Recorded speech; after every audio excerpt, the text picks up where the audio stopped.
शरीर वैसे तो प्रकृति का है, पर जब आप पवित्र आचरण करते हैं तो ये दिव्य होने लगता है। पार्थिव होते हुए भी ये शाश्वत हो जाता है। कितने ऐसे महापुरुष सदैव भगवान के धाम गए। श्री तुकाराम जी के लिए विमान सदैव गए, बैठ करके विमान में उसी शरीर से गए। मीरा जी उसी शरीर से समा गई। प्रेमावतार महाप्रभु चैतन्य देव सशरीर अंतर्धाम में समा गए जगन्नाथ जी में। बहुत से ऐसे भक्त जिनको कोई जानता भी नहीं, उनका दिव्य शरीर हो गया। चलो हमें ये नहीं करना कि हमारा भाव बने कि हम मरे ही ना, शरीर ना छूटे, पर वो शरीर भी भगवत स्वरूप हो जाता है। कई ऐसे संत भगवान को बड़ी दिव्यता स्पर्श करने मात्र से एक अलौकिक ऊर्जा शक्ति हृदय में संचरित होती है, जिनका शरीर पावन हो जाता है। अरे तीर्थी कुर्वन्ति तीर्थानि, जहां चरण रख दे वो भूमि तीर्थ हो जाती है। तीर्थों में भी तीर्थत्व आ जाता है। गंगा भी निष्पाप हो जाती है। हरि और गंगा उनके पीछे डोलते हैं। अभी एक पद में आया था जो संकेत किया, देखो हरिराम व्यास जी क्या कह रहे हैं। हरि और गंगा जी उनके पीछे डोलते हैं, जिनका शरीर भगवत सेवा के सिवा कभी भी कोई भी अन्य चेष्टा शास्त्र विरुद्ध नहीं करता, उनके शरीर पावन हो जाते हैं। एक बार उड़िया बाबा एक घर में भिक्षा पाने गए तो बाहर चबूतरे में बैठे एक वृद्ध जो है, नाम बड़े तेजस्वी बाबा भिक्षा पाके आए और कहा कि जब ऐसी आपकी निष्ठा है, आप ऐसे दिखाई देते हैं, तो आपको तो गंगा किनारे वास करना चाहिए। तो उनका महाराज आपका कहना उचित ही है, पर जो शास्त्र संयम से चल रहा है, जैसे पहले ब्रह्मचर्य, फिर गृहस्थ और फिर ब्रह्मचर्य, एक समय सीमा, संतानोत्पत्ति रूपी भगवान की पूजा सृष्टि की, फिर ब्रह्मचर्य, और निरंतर नाम जप कर रहा है, तो उसके लिए गंगा जी स्वयं उसके घर आ जाती है, उसको गंगा किनारे जाना नहीं पड़ता। बाबा बहुत प्रसन्न हुए। समझिए, गृहस्थी कोई साधारण धर्म नहीं है, यह भी भगवत प्राप्ति के लिए समर्थ है, पर आप लोग अपने को गृहस्थ मान करके पशुवत आचरण करें तो बात नहीं है। गृहस्थ बहुत जल्दी भगवान को प्रसन्न कर सकता है। मेहनत के द्वारा कमाया हुआ अन्न धन, अतिथि संत गौ बीमार इनकी सेवा में लगाए, उचित अपने परिवार का पोषण कर रहा है और नाम जप कर रहा है, संयम से रह रहा है, भगवान प्रसन्न हो जाएंगे। विरक्त पूर्ण रूप से चित्तवृत्ति भगवदाकार करके संपूर्ण संसार से राग का नाश कर दे, जयति जयति जग उच्च रहे। इसीलिए सब उनको गुरु स्वरूप मान करके प्रणाम कर, चाहे जितना गृहस्थ भक्त हो, पर विरक्त के सामने जाकर के चरणों में लौट जाता है। किस लिए? कि कहीं ना कहीं हमने राग का पोषण किया है, आपने राग का त्याग करके वैराग्य युक्त, इसलिए वैराग्य की आप भी भजन करते हैं, हम भी भजन करते हैं, पर हमारे भजन में राग रहा है और आपने वैराग्य को, इसलिए सब सर झुकाते हैं किसको? वैराग्य को। राग रहित होकर जीवन, ये कपड़े को कोई प्रणाम नहीं करता। इस कपड़े के और भी शरीरों के वस्त्र बनते हैं, कोई खास बात कपड़ा नहीं है, बात है राग का त्याग। तो शरीर आपका बहुत संयम युक्त और पवित्र रहना चाहिए भगवत प्राप्ति के लिए। ये आज के समय में लोग इस पर विचार नहीं करते। शौच गए पशुवत, शौच की कोई पवित्रता के नियम नहीं, वही कपड़े पहन भजन होगा तुमसे, तुम्हारी चित्तवृत्ति भगवत चरणारविंद में लगेगी। शरीर को जितना पवित्र रखोगे उतना शरीर से वैराग्य होगा, यह आंतरिक बात है। आपकी दिनचर्या पवित्रता से युक्त होनी चाहिए शरीर की। जहां मनाया जैसे मनाया, लघु शंका कर लिया, ना जल है आपको प्रक्षालन के लिए, ना आचमन के लिए, ना हाथ धोने के लिए, आप ऐसे ही तो पशुवत आचरण में तुम्हारी भगवदाकार वृत्ति होगी। पुराने के जो उपासक और संत महात्मा थे बावरे थे क्या? नहीं, पवित्रता, आपके वस्त्र पवित्र, आपका शरीर पवित्र, आपका आचरण पवित्र, तो भगवान का चिंतन निरंतर होने लगेगा। देखना, भोजन पवित्र, संग पवित्र, क्योंकि इस सबसे सतोगुण बढ़ेगा, और जब सतोगुण बढ़कर भजन होगा तो भजन सतोगुण को भी शांत कर देगा, गुणातीत स्थिति प्रदान कर देगा। अब जहां मनाया हुआ खा लिया, जैसे मनाया वैसे पशुवत आचरण करो, भगवदाकार वृत्ति होगी। शरीर पवित्र, वाणी संयम में, मन पर पूरी की पूरी सावधानी। इसलिए उपासक को फुर्सत कहां है बाहर की वार्ता करने के लिए? वो तो अपने ही चिंतन में है, अपने मन पर हर समय निगरानी रख रहा है। राग द्वेष दोनों खोइए, खोजिए पद निर्वाण, नानक कहे पथ कठिन है, कोई कोई गुरुमुख जान। मनमुख नहीं, गुरुमुख। कोई कोई गुरु कृपा पात्र इस बात को जानता है कि राग और द्वेष दोनों को छोड़ दे, ना किसी से राग ना किसी से द्वेष, वही आत्मस्वरूप को, वही अपने स्वरूप का परिचय प्राप्त कर पाता है। संपूर्ण प्रपंच से उदासीन दृष्टि रख करके, समस्त वासनाओं का क्षय करके जो संकल्प रहित होकर भजन करता है, वो इसी जन्म में जीते जी भगवत साक्षात्कार कर लेता है। फिर सुन लीजिए, संपूर्ण प्रपंच से उदासीन, उदासीन कहते हैं ना कोई मित्र है ना कोई शत्रु, राग द्वेष दोनों खोइए, ना कोई अपना मित्र है, एक भी कोई शत्रु पूरी सृष्टि में नहीं है। हरिवंश नाम लीन जे अजात शत्रुते सदा, प्रपंच दंभ आदि दय ता कछु न पेखिए। एक भी अगर दुश्मन है तो लौटना पड़ेगा तुमको इस सृष्टि में, और एक भी मित्र है तो लौटना पड़ेगा। एक भी वस्तु में राग है तो आना पड़ेगा, एक भी वस्तु से द्वेष है तो तुम्हें आना पड़ेगा। सर्वम खलमिदम ब्रह्म वासुदेवा स्वरमित समात्मा सुदुर्लभा, विद्या विनय संपन्ने ब्राह्मणे गविहस्तनी स्वनीचयो सुपाके चा पंडिता समदर्शिना। सब रूपों में मेरा प्रीतम है, न राग न द्वेष। इसलिए उदासीन, उदासीन होकर के संपूर्ण सृष्टि से, संपूर्ण, यह है विजय। समस्त वासनाओं का क्षय, कुछ भी भोगने की इच्छा ही नहीं रही। संकल्प रहित जीवन, निरंतर भजन, वो इसी जन्म में भगवत साक्षात्कार कर लेता है। विचार पूर्वक संकल्प रहित बनो, संशय रहित बनो, अपनी एकाग्रता रूपी संपत्ति को संजोते रहो। चंचलता की निवृत्ति करके आप अपने चित्त को चित्तचोर में समर्पित कर दो। यही जीवन का परम लक्ष्य है। आपके इस लक्ष्य प्राप्ति में लय, विक्षेप, कषाय ये बहुत विघ्न पहुंचाते हैं।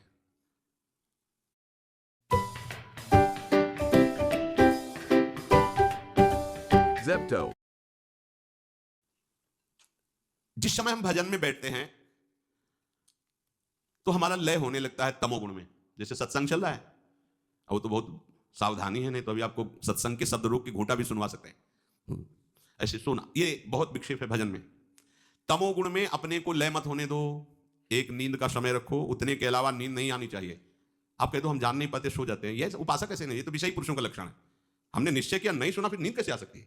हमारी स्वीकृति के बिना नींद आ जाएगी, हमारी स्वीकृति के बिना काम आ जाएगा, हमारी स्वीकृति के बिना क्रोध आ जाएगा। क्या समझा है आपने अपने को? क्या समझा है? यही तो दुर्दशा का कारण हो चुका है, जो आप इतने अधीन होते चले जा रहे हैं, इतने हे भाव को चले। आपकी स्वीकृति के बिना कुछ हो सकता है? कुछ नहीं हो सकता है। आप स्वीकृति न दें कि ये गलत है तो क्रोध ही नहीं आएगा। आप स्वीकृति न दें कि ये मेरा है तो ममता ही नहीं होगी। आप स्वीकृति न दें कि मैं पुरुष हूं तो भोग ही नहीं होगा। स्वीकृति आपकी स्वीकृति ही है। तो अति भोजन, ये खट्टी डकारे नहीं आनी चाहिए उपासक को। अरे कितना पाओगे? मलाई तो बनेगा, चर्बी बढ़ेगी, कितना पाओगे? पूरा जीवन होता गया पाते पाते, और रोज नए नए, फिर नया चाव, नई भूख, नई स्वाद दृष्टि। ये देखो सावधानी का है। अति भोजन विषयी पुरुष का लक्षण। शरीर पोषण के लिए अन्न डालना। हाँ, किसी किसी की खुराक भी होती है, उसको अति भोजन में नहीं कह सकते। अब जैसे वजन ही है 30-35 किलो उसका, तो एक दो रोटी खाएगा। अब 100 किलो वजन का शरीर है तो 10 रोटी तो भाई, अब उसको कह दो कि एक रोटी तो नहीं चलेगा, उसको कह दो 10 रोटी तो भी नहीं चलेगा। शरीर की तो सबका तारतम्य नहीं मिलाना है।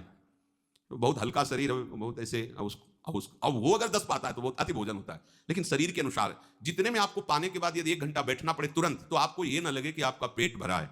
ऐसा उपासक को भोजन करना चाहिए। इससे आप लय से बच जाएंगे, जो हमें भजन में बाधा पहुंचाता है।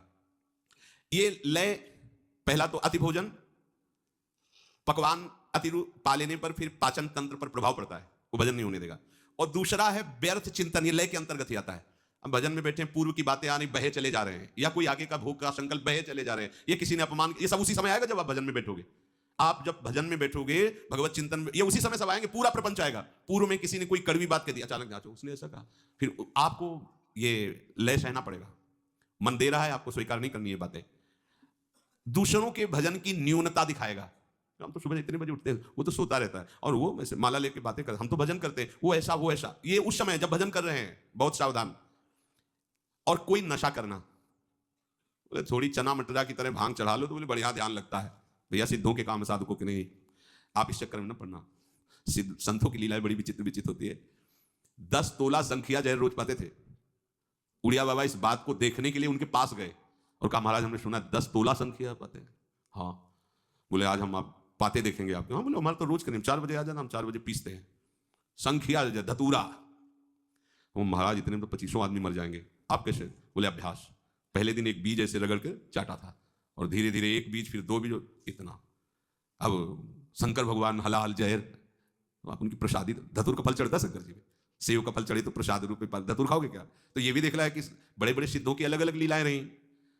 इछावर में एक फक्कड़ बाबा थे, मतलब इतनी सतुआ जैसे पाई जाती थी, एक लंगोटी लगा, बड़े सिद्ध महापुरुष, बड़े सिद्ध महापुरुष, बड़े चमत्कार।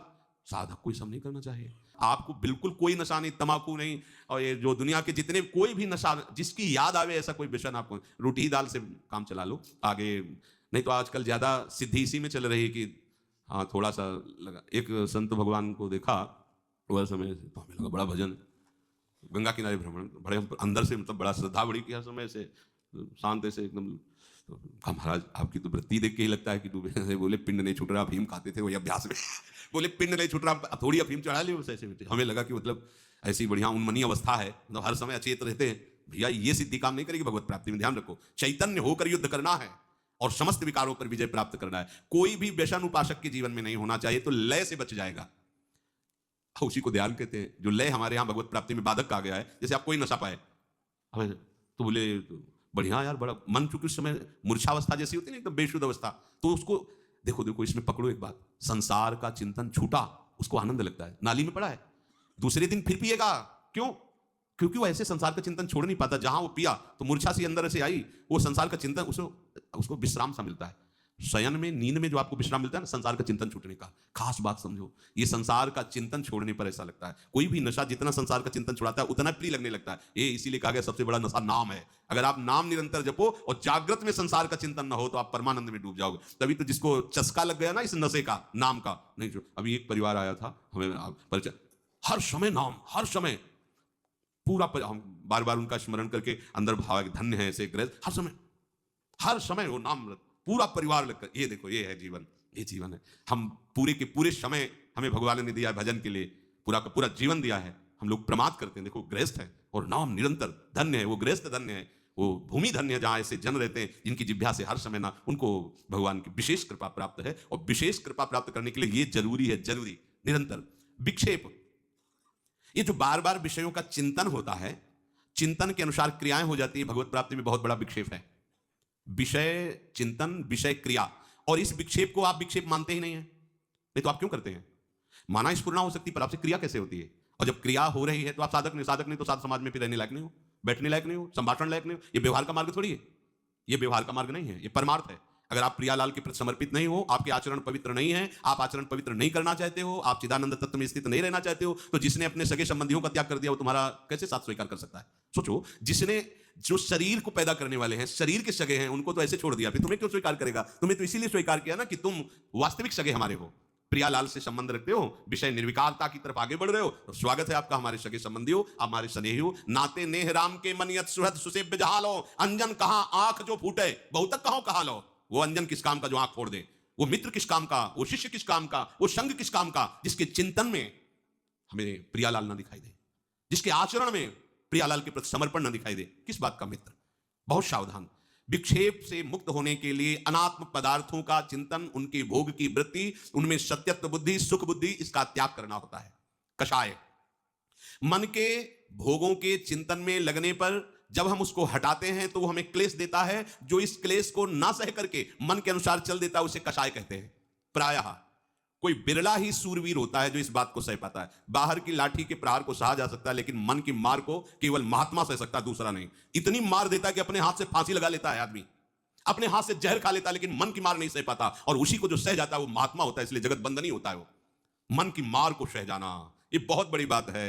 मन जहां नचाता है वैसे पूरी सृष्टि नाच रही है, और मन को जो प्रभु के चरणों में नचा देता है उसे महात्मा कहते हैं। और नाम में सामर्थ्य है, ये सामर्थ्य आप में जागृत नाम करेगा। भोगों से हटाने में जो क्लेश होता है, उस क्लेश को मन तुम्हारे हृदय में पैदा करेगा, उसको सहो। यम ही न व्यथयन्ते ते पुरुषम पुरुषर्षभ, हे पुरुषों में श्रेष्ठ अर्जुन, जो इस मन के द्वारा दी हुई व्यथा से व्यथित नहीं होता वो परम पद का अधिकारी होता है। ये अंदर बैठा लिए, बातें अंदर बैठाने की है। और जो उस मन की जलन को मिटाने के लिए मन पर दया करके उसकी आज्ञा के अनुसार बर्ताव करता है, वो भगवत प्राप्ति से विमुख हो जाता है। ये मन बहुत थोड़ी देर तो यार मनोरंजन चाहिए ना, हाँ यही तो चाह रहा है वो, थोड़ी देर दो, पूरी सामग्री 24 घंटे के लिए जमा कर लेगा। मन को अगर आपने थोड़ी देर के लिए भी उसको छूट दे दी तो इतना वो चतुर खिलाड़ी है कि 24 घंटे तुमसे युद्ध करने के लिए वो सामग्री तैयार कर लेगा। हर समय उस पर नजर रखनी, सोते जागते उठते बैठते देखना, इंद्रियों के न घोड़े भगे, रात दिन इनमें संयम के कोड़े लगे, तभी उसको इनाम मिलता है इस बात का। क्या अखिल लोग चूड़ामणि प्रभु स्वयं से गले लगाते हैं। आओ बहादुर, मेरी माया का त्याग करके मेरे प्रति आयो। जब तुमने मेरे को देखा नहीं था, मेरे से मिले नहीं थे, तब केवल मेरी बात सुनकर तुमने संसार का त्याग किया, इसलिए मैं बिक गया तुम्हारे हाथ। जो लोग कहते हैं ना कि प्रभु को तो देखा नहीं सुना नहीं, वो देख रहे हैं। जिनको हमने देखा नहीं, जिनसे हमारी बात नहीं हुई, उनके लिए हम उनको त्याग रहे हैं। जिनको देखा है, जिनसे बात की है, जिसको हम सुख मान रहे हैं, केवल उनको रिझाने के लिए। किनको पता नहीं है, जिनका हमें पता नहीं है, जिनको हमने देखा नहीं, कभी बात नहीं, उनके लिए सर्वस्व त्याग कर दिया। तब वो आगे आके अखिल लोक ब्रह्मांडों के स्वामी हृदय से लगाते हैं और कहते हैं, अहम भक्त पराधीनो अस्वतंत्र इव द्विज। मैं परम स्वतंत्र आज अपनी स्वतंत्रता को इसके हाथ में देता हूं। मैं अस्वतंत्र हूं और ये स्वतंत्र है। अभी तक मैं सारे जगत को नचाने वाला, आज भक्त मेरा नचाने वाला बनेगा। जैसा चाहेगा भावे मोहि जोई, सोई सोई करें प्यारे। अब ये जो चाहेगा वही मैं करूंगा। क्यों? सबसे ज्यादा प्रभु इस बात पे रीझ गए कि इसने मुझे देखा नहीं था, केवल मेरी बात पे, मेरी बात सुनकर इसने सब सुखों को त्याग कर दिया, इसलिए प्रभु रीझ जाते हैं। एक एक आपकी वृत्ति देख रहे हैं प्रभु, एक एक चाल देख रहे हैं। ऐसा मत सोचिए कि जीवन हमने त्याग में व्यतीत किया, मुझे क्या मिला, परिणाम देखना। आजान बाहो, प्रभु तुम्हें गले से लगाते मिलेंगे। और ये शरीर छूटने के बाद नहीं, शरीर में रहते हुए। ये भ्रम छोड़ दो कि मरने के बाद ही प्रभु मिलते हैं। नहीं, ये आपकी तन्मयता, अगर नहीं रही, कुछ चूक रही, तो फिर शरीर छूटने के बाद वो सारी चूक मिटा करके प्रभु से स्वीकार, अगर जीते जी आप ऐसे हो गए तो फिर आपकी शिकायत मिट जाएगी कि प्रभु मिले नहीं। नहीं नहीं, बहुत कृपाल हैं और ऐसे प्यारे हैं कि करोड़ प्राण हो तो न्यौछावर उनका अपनापन जैसा है वैसा कहीं त्रिभुवन में किसी से नहीं मिला। बस वो थोड़ी जरूरत यही है कि एक बार समेट लो मन को, और आप समेट सकते हैं। ऐसा नहीं है, आप समेट सकते हैं, आप कुछ भी कर सकते हैं, आप कुछ भी कर सकते हैं। अरे आप कोई और नहीं है, बस आप ही आप हैं। बस कैसी भूल हो गई, आप सब कुछ कर सकते हैं। आप जो सोचते हैं कि मेरे में सामर्थ्य नहीं, वो आप शरीर को लेकर बात कर रहे हैं। स्वरूप के लेकर बात करेंगे ना तो आप कुछ भी कर सकते हैं। आप महान से महान पदवी को, और आप नीच से नीच योनियों में जा सकते हैं। इसलिए सावधान हो जाइए, अपने हृदय को भगवत चिंतन में ऐसा तन्मय कर दो कि शरीर और शरीर के विलास की स्मृति ही नष्ट हो जाए। यही इस जीवन का परम लाभ। केवल श्यामा श्याम हमारे चिंतन का विषय हो, हमारे आश्रय का विषय केवल श्यामा श्याम रह जाए। हम श्यामा श्याम के लिए पागल जैसे हो जाएं, जैसे पागल जिस बात को पकड़ लेता है वो सीधी हो जाता है, हमें से सीधी हो जाए। श्यामा श्याम श्यामा श्याम, उनकी लीला, उनकी बात, उनके जन, उन्हीं की भावना, दूसरा कुछ नहीं। ये जन्म सार्थक हो। ये सबके भाग्य में नहीं लिखा। आप लोग बड़े भाग्य वाले हैं, आपके भाग्य में लिख गया। ये जो सौभाग्य मिल रहे हैं ना, सबके भाग्य में नहीं। बेचारे पूरा दिन विषय संग्रह में, पूरी रात विषय भोग और निद्रा में, पूरा जीवन यूं का यूं नहीं। एक गया समय पीछे का, ये समय भी गया। अब पता नहीं कितने मिनट समय बचा है, किसी को पता नहीं, लेकिन हमको इसकी चिंता नहीं, क्योंकि हर क्षण सही जगह जा रहा है, इसलिए कोई चिंता नहीं। बस आपका वर्तमान समय केवल प्रियालाल के चिंतन में जाए। भविष्य लिख लो, ऐसा मंगलमय होगा कि ब्रह्मा जी भी प्रणाम करेंगे आपके भविष्य को, जो निश्चय हो रहा है। बिल्कुल चिंता मत कीजिए, बस चिंतन कीजिए श्री जी का। थोड़ी ये तो सुधार करना पड़ेगा। शरीर संबंधी ये जो गलत चेष्टाएं, शरीर के प्रति जो ममता रखकर भोगों में उतरना है, बंद करो। बहुत समय हो गया, बहुत जन्म व्यतीत हो गए, कहीं कुछ नहीं, केवल भ्रम। आपकी स्वीकृति, आपका मनन, यही आपको गिरा रहा है। आप सावधान हो जाइए। ये जो शास्त्र और संत जन है, ये सही सुख में निमग्न करने के लिए है। ये आपके कोई दुश्मन नहीं है। देखो, माता पिता प्यार करेगा तो प्राकृतिक वस्तु देकर आपको सुखी देखना चाहता है। बढ़िया मकान हो जाए, खूब रुपया हमारे लड़के के नाम हो जाए, बढ़िया दुल्हन मिल जाए, हर व्यवस्था हो जाए, लेकिन ये व्यवस्था सुख की नहीं है। वो नहीं जानते हैं। जब गुरु प्रसन्न होगा तो तुम्हारे शरीर के राग का ही नाश कर देगा, तुम्हारी एक एक प्रवृत्ति पर शासन करके भगवदाकार कर देगा। इसीलिए उनको निष्ठुर कहा जाता है कि तुम महात्मा लोग बड़े निष्ठुर हो। निष्ठुर नहीं है, सच्चा प्यार इनका है, क्योंकि वो कितने दिन टिकने वाला है और ये शाश्वत सुख है। इसीलिए गुरु के समान, संतों के समान, भगवत वाणी के समान कोई हमें प्यार दे सके, दुलार कर सके, त्रिभुवन में ऐसा नहीं। इसलिए निरंतर भजन में लगे रहो, असदाचरणों का त्याग करो। श्री राधा वल्लभ लाल की।